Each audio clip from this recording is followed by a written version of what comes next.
तो ध्यान दीजिएगा, हम क्या करेंगे, इस क्वेश्चन को हम एक बार लिख लेते हैं ताकि आपको अच्छी ढंग से समझ में आ जाए। हम ध्यान दीजिएगा, यहाँ 0.2 x प्लस 0.3 y बराबर 1.3 है। हम क्या करते हैं, इसको पॉइंट को उड़ाएंगे, यहाँ पर भी पॉइंट है और यहाँ पर भी पॉइंट है, सबको उड़ा देंगे। उसके बाद यहाँ पर देखिए पॉइंट के बाद एक अंक है तो एक जीरो बैठा देंगे, ठीक है, फिर प्लस देंगे, तो फिर क्या करेंगे, एक अंक बैठा देंगे, यहाँ पर एक अंक बाद एक संख्या है तो एक जीरो दे देंगे। उसके बाद यहाँ पर भी क्या करेंगे, एक बैठाएंगे, उसके बाद एक जीरो दे देंगे। क्लियर, समझ में आ गया। पॉइंट उड़ाने के बाद एक जो एक अंक के बाद है जितना संख्या रहेगा उतना जीरो हम बैठाते हैं। क्लियर है, तो ध्यान दीजिए, हम क्या करेंगे, इस दोनों का एलसीएम ले लेते हैं। तो लीजिए, तो एलसीएम ले लेंगे तो हमको आ जाएगा 10।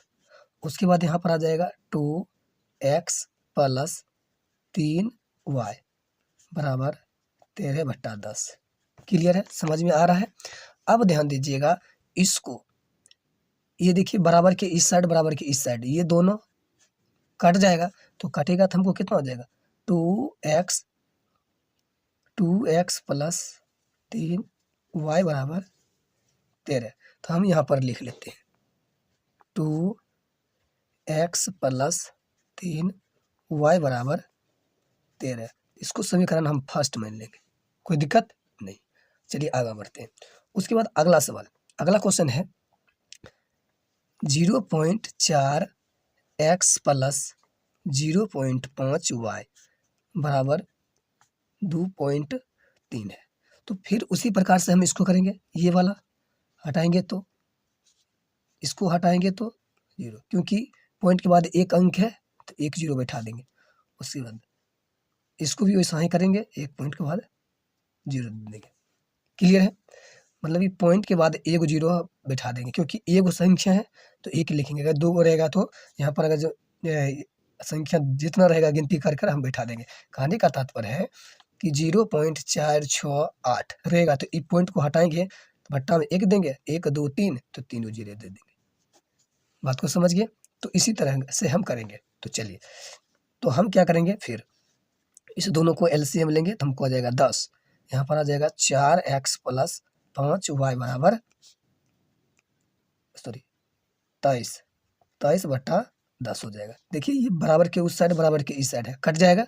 उसके बाद यहाँ पर हमको चला आएगा कितना, हमको चला आएगा 4x प्लस 5y बराबर 23 आएगा कि नहीं।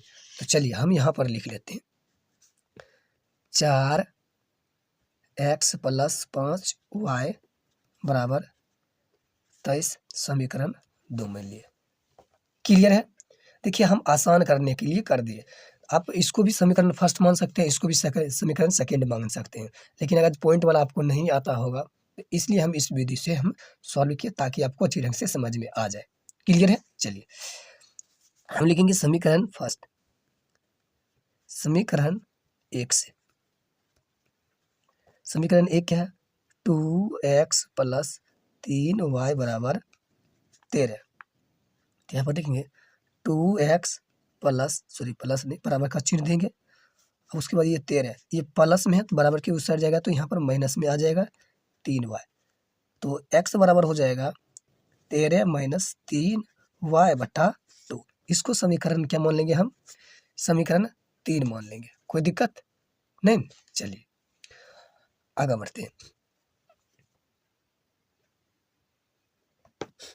अब देखिए हम लिखेंगे समीकरण 2 में x का मान रखने पर, अब देखिए समीकरण 2 कितना है, तो समीकरण 2 है 4x प्लस 5y बराबर 23 है। अब जहाँ x है उसके जगह पर हम यहाँ पर लिखेंगे, तो ध्यान दीजिएगा ये 4 है तो 4 लिख दिए। उसके बाद ये x की जगह पर ये संख्या है तो इसको हम लिख लेंगे 13 माइनस 3y/2। ये ब्रैकेट बंद कर देंगे क्योंकि x की जगह पर ही देंगे, यहाँ पर प्लस है 5 है तो 5 y बराबर यहाँ पर लिखेंगे 23। क्लियर है? आगे बढ़ते हैं। अब देखिए इसको काटेंगे तो आ जाएगा 2। अब इस सबसे गुना कर देंगे, गुना कीजिएगा तो हो जाएगा 13 दूना 26 माइनस 3 दूना 6, 6y प्लस 5y बराबर 23। क्लियर है? चलिए अब हम क्या करेंगे, इसको माइनस 5y प्लस नहीं, यहाँ पर आ जाएगा 6, कितना हो जाएगा 6y प्लस 5y बराबर 23। प्लस में है तो बराबर के उस साइड जाएगा तो माइनस में हो जाएगा 26। ठीक है, अब इस दोनों को घटाएंगे। क्या करेंगे बाबू, इस दोनों को हम घटाएंगे तो हमको आ जाएगा माइनस, सिर्फ y हो जाएगा, यानी माइनस में 1। पीछा महीने को तो 1 रहता है ना, चलिए हम दे दिए। अब इस दोनों को घटाएंगे तो हमको कितना आ जाएगा बाबू, -3। कितना हो जाएगा बाबू, -3। ये वाला और ये वाला कट जाएगा तो सिर्फ y बराबर हमको आ जाएगा 3। क्लियर है? तो हमको y बराबर कितना आ गया, 3 चल आया। कोई दिक्कत नहीं। अब लिख लेंगे, यहाँ पर लिख लेते हैं ताकि आपको अच्छी ढंग से समझ में आ जाए। तो हम लिखेंगे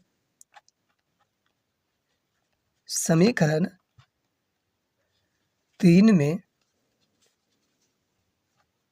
y का मान रखने पर। ठीक है, समीकरण 3 में y का मान रखने पर। अब समीकरण 3 कहते हैं, ये देखिए समीकरण 3 है यहाँ पर समीकरण 3 है, यानी x बराबर है 13 माइनस 3 y बट्टा 2। तो y का मान हमको जितना है तो वहाँ पर लिख देंगे।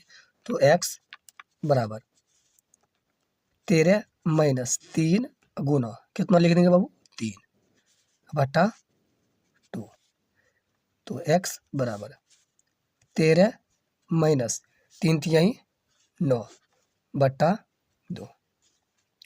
अब उसके बाद x बराबर, अब इसको घटाएंगे 9 4 13, तो यहाँ पर आ जाएगा 4। कितना आ जाएगा बाबू, 4 आ जाएगा। कोई दिक्कत? तो x बराबर इसको हम काटेंगे, 2 दूना 4, तो x बराबर कितना आ जाएगा, 2 आ जाएगा। तो ध्यान दीजिएगा हमको x का मान भी चल आया और y का मान भी चल आया। तो y का मान हमको 3 आया और x का मान 2 आ गया। यही आंसर हो गया। समझ में आ गया तो यस सर जरूर लिखिएगा। ठीक है, मिलते हैं अगले वीडियो में।